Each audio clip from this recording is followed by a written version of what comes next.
오늘도 하나님의 말씀 가운데 또 은혜를 사모하는 마음으로 참여해 주신 모든 속사님들에게 하나님의 은혜와 평강이 함께 하시기 바랍니다. 오늘은 마태복음 9장 35절에 38절의 말씀으로 영혼을 추수하는 일꾼이라는 제목으로 하나님의 말씀을 나누도록 하겠습니다. 보통 10월 또 11월 이렇게 결실의 계절이죠.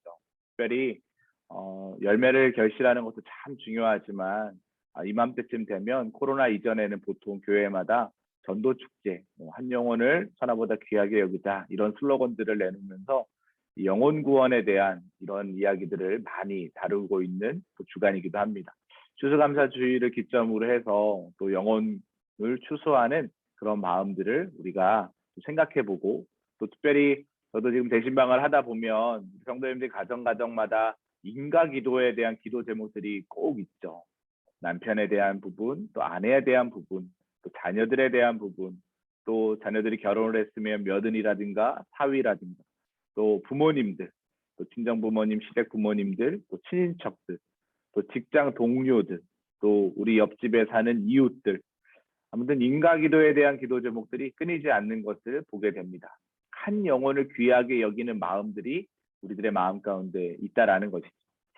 영혼을 추수하는 일꾼, 예수님은 어떤 마음으로 그러면 우리가 그 일을 감당하기 원하시는지 오늘 말씀을 통해서 함께 나누는 은혜를 생각해보는 시간을 가졌으면 좋겠습니다. 어떻게 영혼을 추수하는 일꾼이 될 수 있을까? 먼저는 불쌍히 여기는 마음을 가져야 한다라고 이야기하고 있습니다. 우리는 보통 우리 주변에서 어떤 화를 당하거나 또 고통을 당하는 상황들을 보면 사람이든 동물이든 간에 측은히 여기는 마음을 가지고 가서 돕는 그런 시간들을 또 순간들을 경험하게 됩니다. 매스컴을 통해서도 뉴스를 통해서도 그런 뉴스를 접할 때마다 우리는 마음 가운데 좀 따뜻함을 느끼기도 한다라는 것이죠. 그런데 정작 한 영혼을 구원하는 일에는 좀 무관심한 경우들이 있는 것 같습니다. 아까도 말씀드렸지만 인가기도에 대한 생각들을 많은 성도들이 가지고 계세요. 그런데 그것이 이제 한 해, 두 해, 또 이듬해 계속 이렇게 넘어가다 보니까 어느 순간 무뎌져 버리는 그런 상황들이 생긴다라는 거죠. 남편을 위해서 뜨겁게 내가 예수를 만나고 또 하나님의 자녀로 구원의 확신을 가지고 그래 우리 가족들도 구원해야지 라는 마음은 다 처음에 뜨겁게 갔습니다. 그런데 열심으로 복음을 전하고 또 교회도 가보자고 얘기도 하고 나름대로 열심을 냈는데 그것에 대한 성과가 일어나지 않으면 마음에 위축이 들죠. 그리고 그것이 어느 순간 지나다 보면 이것이 이제 굳어져 버리고 고착화되는 그런 상황들을 우리는 또 경험하고 있다라는 거예요. 그러다 보니까 그냥 신방 때마다 의례적으로 인가기도 제목들을 내놓고 또 그냥 넘어가고 이런 경우들이 많이 있다라는 것이죠. 마음이 끝까지 유지되지 않는 상황에서는 영혼 구원하는 것이 그만큼 힘들다라는 것을 여러분들이 누구보다 다 잘 알 것이다라고 생각이 듭니다. 육체도 중요하지만 영혼을 구원하는 것만큼 중요한 것은 없습니다. 저와 여러분들은 이미 구원받은 하나님의 자녀들이죠. 그리고 우리 주변에는 여전히 구원받아야 할 하나님의 자녀들이 많이 있습니다. 그렇기 때문에 가장 중요한 것은 긍휼히 여기는 마음을 가져야 한다는 거예요. 최근에 저희 교구에 겹장례가 참 많았습니다. 장례가 진행되는 가운데도 장례가 일어난 적도 있었고 그 다음 주에 또 연이어서 장례가 또 나타났어요. 그러다 보니까 한 2주 동안 계속 천국에 대한 말씀을 부활 소망에 대한 말씀을 전할 수 있게끔 기회를 하나님이 주셨습니다. 장례식을 가보시면 믿지 않는 가족들이 있잖아요. 그들도 어쩔 수 없이 예배의 자리 가운데 함께 동석을 합니다. 그들에게 천국의 복음을 전하는 것, 부활 소망을 전하는 것입니다. 어떤 마음으로 전해야 할까요? 긍휼히 여기는 마음이에요. 왜냐하면 부모님이 또 친인척들이 하나님의 부르심을 받아 소천하는 그 자리 가운데 누구나 다 숙연한 마음을 가지고 있습니다. 또 죽음에 대한 고민을 하는 마음을 가지고 있습니다. 그때 땅에서의 삶이 끝이 아니라 반드시 하나님의 나라가 있다. 천국이 있다. 그렇기 때문에 이 땅에서 우리가 어떻게 살아야 되는지에 대한 질문을 던져주는 거죠. 그리고 구원의 확신, 복음의 확신, 우리가 이 땅에서 삶의 끝이 아니라 하나님의 나라에 갈 것이다라는 확신을 심어주는 자리가 장례식의 예배의 자리다라고 저는 그렇게 믿습니다. 불쌍히 여기는 마음으로. 왜? 그렇게 죽으면 지옥에 가니까. 그러면 안 되니까. 불쌍히 여기는 마음으로 그들을 찾아가야 한다라는 것. 마찬가지입니다. 우리 주변에 인가기도에 대해 사람들에게도 우리는 그 긍휼의 마음, 불쌍히 여기는 마음을 가지고 그들을 찾아 나서야 한다라는 것이죠. 두 번째로 어떤 마음으로 그러면 추수할 일꾼이 될 수 있을까? 예수님처럼 부지런해야 한다라는 것. 부지런해야 한다. 35절에 보니까 예수께서 모든 도시와 마을에 두루 다니사 이렇게 되어 있어요. 두루 다니셨다는 건 뭐예요? 3년 동안 예수님은요 쉴 틈 없이 돌아다니셨어요. 예루살렘에 있다가도 사마리아를 거쳐 갈릴리로 가시고, 갈릴리 계시다가도 또 예루살렘으로 내려오시고, 또 이른 새벽 미명에 기도하시고, 밤새도록 치유 사역하시고. 성경을 보면 예수님의 공생의 3년은 끊임없는 사역의 연장이었음을 볼 수 있습니다. 그럼 예수님이 왜 그렇게 바삐 움직이셨을까요? 간단해요. 천국 복음 전파하시고 병든 사람들, 상한 심령들을 치료하시기 위해서 예수님은 그렇게 쉴 틈 없이 움직이셨다라는 것. 그러면 우리가 예수님의 제자 아닙니까? 우리도 그분의 길을 따라가는 사람들이죠. 우리는 어떻게 해야 할까요? 마찬가지예요. 결실의 계절인 가을을 맞이해서 벼들이 고개를 숙이고 또 과일이 아름답게 열매를 맺는 그런 상황입니다.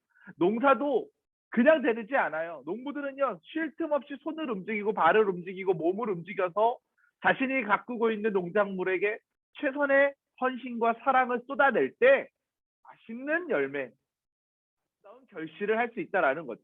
영혼 구원도 마찬가지입니다. 그냥 인가기도 기도 제목 내놓고 끝 이게 아니라 인가 기도를 위한 대상을 놓고 매일마다 시간을 정해놓고 기도하고 또 삶의 자리에서 그 영혼을 사랑하는 마음을 표현하고 말 한마디, 행동 하나가 바뀔 때 그 영혼이 마음 가운데 감동을 얻고 하나님의 때가 되었을 때 성전에 올라 예배하는 복을 누리게 된다라는 것이죠. 그냥 일어나는 일은 아무것도 없다라는 거예요. 부지런하게 우리의 마음을, 우리의 생각을, 우리의 몸을 움직여서 표현하는 그런 상황들, 그런 시간들, 예수님처럼 그렇게 우리가 살아야 한다라는 것입니다. 마지막 세 번째로 어떻게 영혼을 추수하는 일꾼이 될 수 있을까? 추수할 일꾼을 위해서 함께 기도해야 한다라는 거예요. 무슨 말입니까? 내가 추수할 일꾼이 되어야 한다라는 거죠. 사람이 전도자가 아니라 내가 전도자가 되어야 한다라는 거예요. 나 자신에게 주어진 사명으로 여기고 그 추수할 일꾼들이 여러분 생각해 보세요. 우리 속회원들이 한 5명이라고 생각을 해봅시다. 그 5명이 모두 다 추수할 일꾼이 돼보세요. 한 사람이 2명씩 전도하겠다. 어떻게 됩니까? 그 속회원은 이제 5명 포함해서 15명이 되는 거예요. 그러면 한 달 만에 금방 분속이 되겠죠. 추수할 일꾼이 많으면 많을수록 하나님의 나라는 확장되는 거예요. 구원의 확신을 가진 자들이 많으면 많을수록 그 가정은 하나님의 나라가 되는 거예요. 원리는 간단하지만 너무 어렵다고요? 그렇죠. 어렵죠. 어렵기 때문에 일꾼이라는 단어를 저는 여기다 사용을 했습니다. 일꾼. 꾼이라는 건 뭐예요? 전문가를 얘기하는 거예요. 그냥 되지 않는다라는 거예요. 일은 아무나 다 할 수 있어요. 그런데 일꾼은 그 일에 대해서 전문가가 되어야 한다는 거예요. 얼마 전에도 우리가 특세기간 때 1만 시간의 법칙에 대해서 배우지 않았습니까? 하루에 3시간씩 10년을 투자하면 그 분야의 전문가가 될 수 있다라고 말씀을 들었어요. 그렇죠. 우리가 인가기도하는 거 얼마나 어렵습니까? 한 영혼 구원하는 거 얼마나 어렵습니까? 그런데 여러분 정말 한번 스스로에게 질문해 보세요. 그 영혼을 위해서 하루에 3시간씩 투자하십니까? 기도하십니까? 마음을 쏟으십니까? 맛있는 반찬, 사랑의 언어 그렇게 표현하고 있습니까? 우리가 이 부분에 대해서 정직하게 한번 자신을 진단해 봐야 한다는 거예요. 말로는 얼마든지 사랑할 수 있죠. 진짜 행함이 있는 믿음이 있냐라는 거예요. 마지막 결론으로 다시 한번 우리의 마음 가운데 품고 있는 인가기도의 대상들을 떠올려 보십시오. 우리 가까이 가정 구성원들이 될 수 있어요. 남편이 될 수도 있고요. 아내가 될 수도 있고요. 자녀들이 될 수도 있습니다. 또 결혼한 자녀들을 가지고 계신 분들은 손주들이 될 수도 있고 사위나 며느리들이 될 수도 있어요. 친인척들, 주변에 수많은 사람들이 있습니다. 그 사람들의 얼굴을 떠올리면서 구원하지 못하면 어떤 일이 일어나는 거예요? 우리는 이미 결론을 알고 있잖아요. 천국 아니면 지옥이란 말이에요. 그들이 지옥 가는 걸 우리는 눈 뜨고 볼 수가 없습니다. 그렇기 때문에 가까운 이웃부터 우리는 구원해야 해요. 그리고 구원의 동심원을 그려서, 동심원이 뭐예요? 가운데 돌이 딱 떨어지면 퍼지고 퍼지지 않습니까? 가까운 가족부터 친인척으로 우리 주변의 사람들로 계속해서 이 구원의 동심원을 그려서 내가 추수한 일꾼이 되어 하나님의 나라를 확장시키는 은혜의 삶을 살아야 될 줄로 믿습니다. 사랑하는 성도 여러분, 우리가 추수할 일꾼입니다. 다른 사람이 아니에요. 옆에 있는 김 집사님, 박 권사님이 아니라 내가 추수할 일꾼입니다. 그것은 하나님이 우리에게 명령하신 거예요. 부탁하신 게 아니에요. 지상 명령입니다. 세상 끝날까지 한 영혼 차나보다 귀하게 여기는 마음으로 일꾼이 되라라고 주님께서 우리에게 명령하셨다라는 것. 가르쳐 지키게 하라. 하나님의 복음을 전하는 일에 마음을 쏟으라 라고 주님께서 우리에게 말씀하고 계신다라는 것이죠. 이 귀한 사명 우리에게 주셨습니다. 사명자입니다. 주시는 이 은혜를 마음속 깊이 새기고 그냥 형식적으로 인가기도하는 인생이 아니라 정말 사랑으로 긍휼히 여기는 마음으로 하나님의 나라에 들어갈 각오로 함께 영혼 구원을 위해서 힘쓰는 우리 모든 성도님들 되시기를 주님의 이름으로 간절히 축복합니다. 잠시 기도하시겠습니다. 하나님, 지난 한 해 동안 우리는 여러 가지 모양으로 하나님의 나라의 확장을 위하여 애쓰고 수고했습니다. 영혼 구원하려고 해보려고 열심히 노력했는데 뜻대로 되지 않는 상황 가운데 때로는 좌절하고 또 때로는 낭망할 때도 있었습니다. 하지만 주님, 그 모든 상황 가운데서도 하나님은 나와 함께하고 계시는 줄 믿습니다. 오늘 다시금 이 말씀을 들음으로 말미암아 영혼을 구원하기 위해서 긍휼의 마음을 갖게 하시고 부지런하게 찾아가게 하시고 할 수 있는 기도에 하여 주시옵소서. 하나님께서 주시는 은혜 안에서 우리가 더욱더 한 영혼을 천하보다 귀하게 여기는 마음으로 그들을 품고 기도하는 인생 되길 간절히 원하오니 주님, 우리에게 새 힘을 공급하여 주시옵소서. 하나님께서 인도하여 주실 줄 믿사오며 예수 그리스도의 이름으로 기도합니다. 아멘. 여러분을 통해서 구원받을 자들이 많아지시기를 주님의 이름으로 간절히 축복합니다.